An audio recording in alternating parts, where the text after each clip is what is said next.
Olá, sejam muito bem-vindos a mais um episódio do nosso podcast Psique é Isso.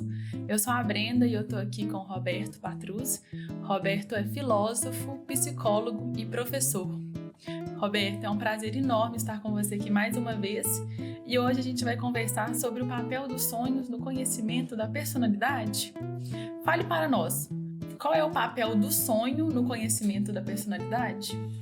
Bom, o sonho é um momento psicótico da pessoa, porque a gente sonha quando a gente está dormindo. Então ele não tem assim nenhuma lógica. E a gente nunca sabe se o que a gente lembra do sonho é o que a gente sonhou.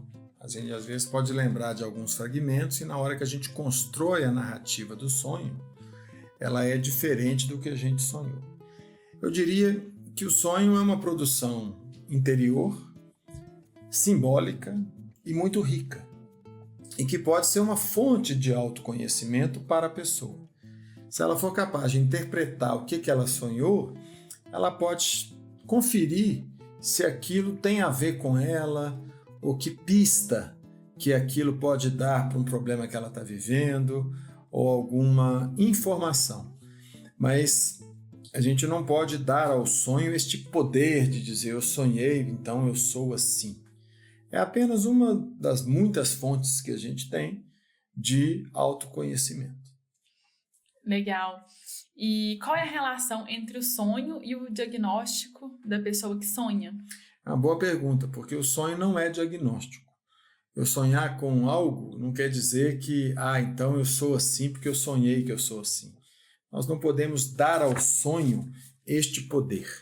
Sonho é uma produção onírica, completamente desorganizada,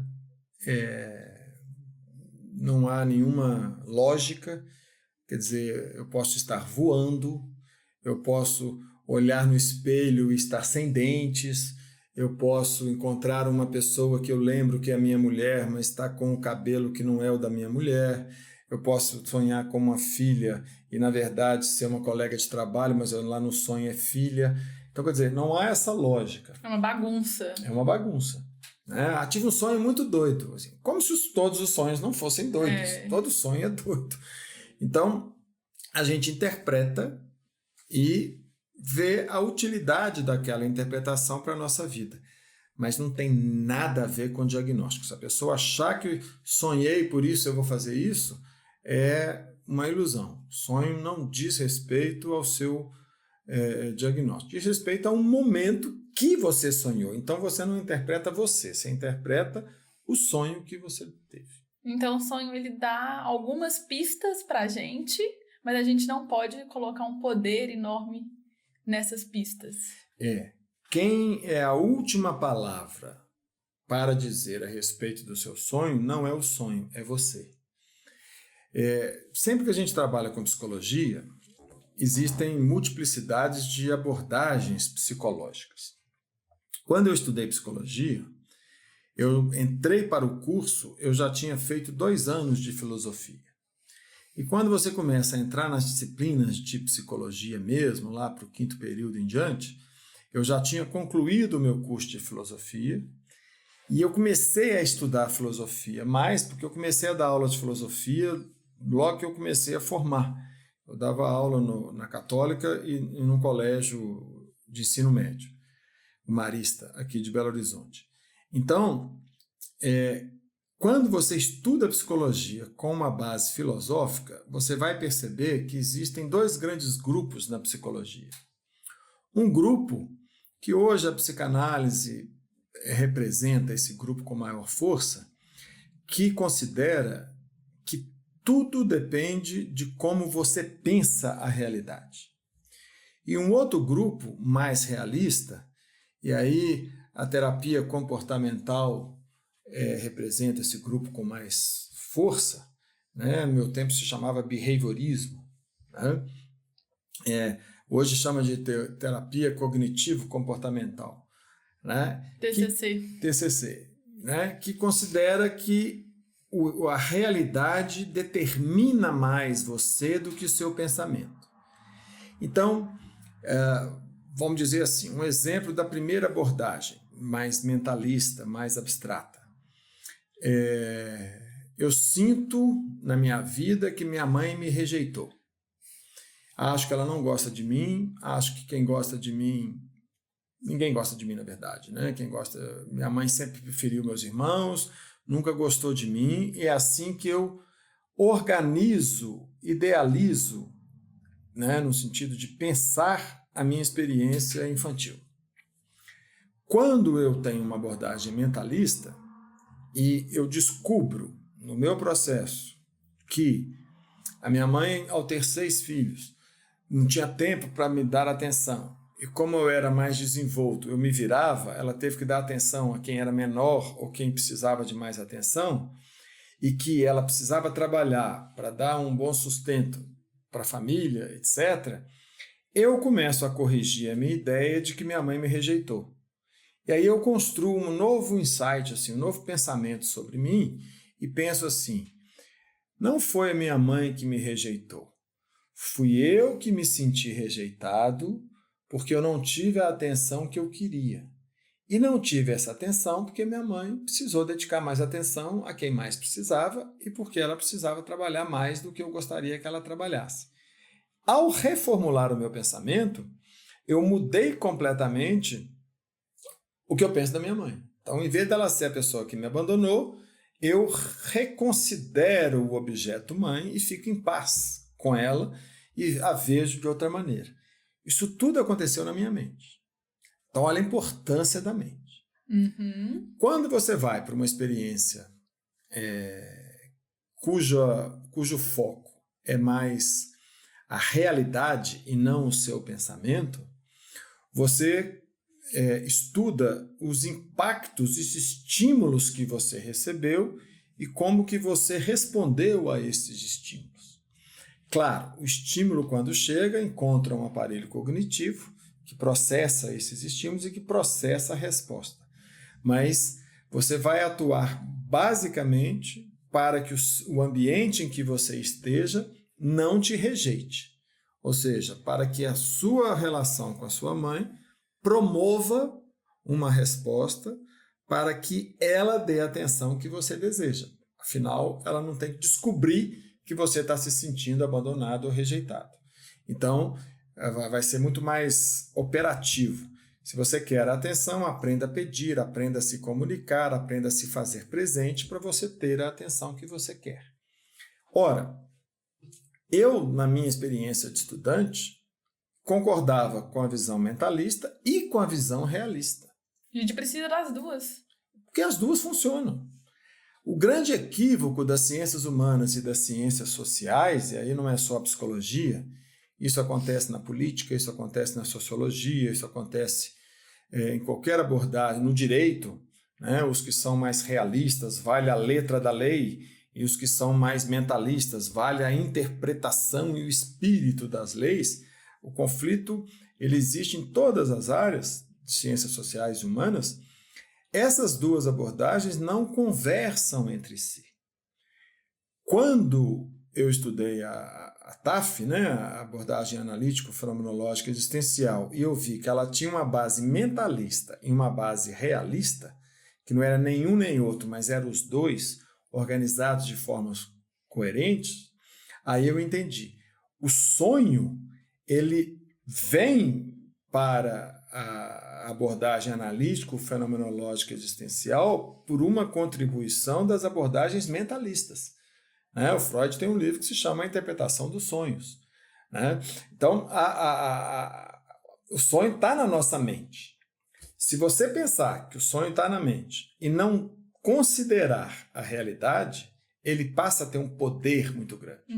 E na minha forma, você interpreta o sonho, mas é a realidade que vai dizer, é você quem vai dizer se aquele significado do sonho corresponde à realidade ou não.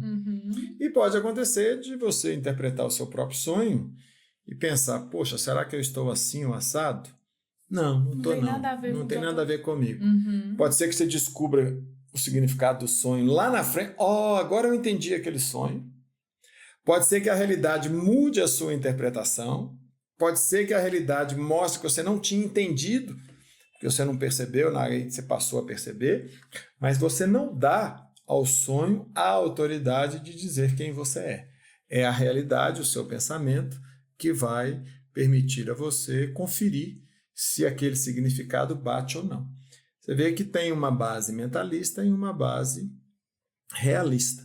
Não é um poder que você dá a uma produção mental, nem ao mesmo tempo uma recusa da produção mental, Legal. porque se ela não é um raciocínio prático, então ela não tem importância. Se não é um raciocínio lógico... Então, para quê? Deixa o sonho para lá, você vai para uma TCC, provavelmente eles não vão perguntar do sonho. Não? Faz muito sentido, então, a gente considerar esses dois lados da moeda em tudo que a gente faz ou presencia. Claro, porque toda moeda tem dois lados e a moeda é uma só. Quando você olha só um lado da moeda, falta a você abstrair para você ver as duas. E a humanidade está padecendo desse mal. Né? Assim, direita dividido. versus esquerda, bolsonarista versus lulista, psicanalista versus behaviorista, o legalista que pega a letra da lei é aquele que interpreta o propósito da lei, em vez de considerar que as duas coisas caminham dialeticamente juntas. E cá entre nós, essa contradição, ela atrasa o nosso desenvolvimento como ser humano. Porque é um erro crasso, né? É um erro crasso. A vantagem de eu ter estudado psicologia e o curso que eu fiz... E a minha vantagem também. Porque você está tendo acesso, né, a essas informações todas, né? Quando eu estudei filosofia, o programa era assim, filosofia antiga, depois filosofia medieval, depois filosofia moderna, depois filosofia contemporânea. E história antiga, história medieval, história moderna, história contemporânea. A gente ia vendo como que o pensamento também tinha uma correlação com o momento histórico. Só que no mesmo momento histórico, você tinha uma pessoa que falava assim, tudo começa com a ideia. E a partir da ideia, as coisas são sombras do conceito. Então, você estudava Platão. Para Platão, existe a ideia de microfone. E esse microfone é uma sombra de uma ideia que existe no mundo das ideias. Que interessante, né? Como a cor. O branco, o preto aqui. O preto não é isso aqui. O preto é uma ideia e ele se manifesta nesse objeto que tem a cor preta, como o verde, como o branco, etc. Legal a teoria, eu gostei. Quando você estuda Aristóteles, ele fala o contrário. Você conhece esse microfone, o outro microfone, e a partir do concreto que você abstrai e você inventa o conceito abstrato. Faz sentido, faz até mais sentido. Mas, por que eu estou concordando com Aristóteles se antes eu concordei com Platão? Aí você começa a perceber que os dois têm alguma razão. E lá na frente vem um outro autor que concilia. E aí você fala, é possível abordagens antagônicas estarem juntas. Então a história do pensamento ele é feita de contradições. Você tem uma Copa do Mundo em Belo Horizonte. Falta hotel. Vamos construir hotel. Aí é uma política pública para incentivar o hotel. Vários hotéis são construídos. Pós-Copa do Mundo tem uma super oferta de hotel, um preço baixíssimo de áreas de hotel, crise do hotel, falências de hotéis e tudo. Até começar a faltar hotel, quer dizer, tudo é cíclico. Como o preço da soja, como o preço da arroba de boi, quer dizer, há uma intercorrência. Quando você percebe o ciclo, coisa que os orientais percebem muito, né? O símbolo do yin e yang, do Tao, as contradições estão numa unidade, você não fica muito feliz no auge, porque você sabe que depois do auge vem a queda, e você tem esperança na queda, porque nenhuma queda dura para sempre, porque depois haverá um recomeço até chegar a um auge que depois vai virar queda e a vida vai se reiniciando. Nascimento, vida, morte, renascimento, vida, morte. Então essa unidade dos contrários ela é básica para que as pessoas compreendam. E o sonho, numa abordagem que tem uma fundamentação idealista e, ao mesmo tempo, realista, é útil, gera assunto no diálogo psicoterapêutico, mas não tem esse poder de dizer que a pessoa está assim ou está assado porque sonhou. Legal, acho que ficou bem claro.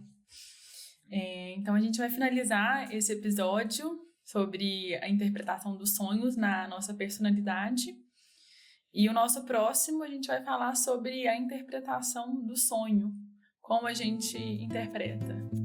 Estou bem animada para esse próximo episódio. Roberto, muito obrigada pelos seus ensinamentos. Obrigada a todos que nos ouvem. Até o próximo.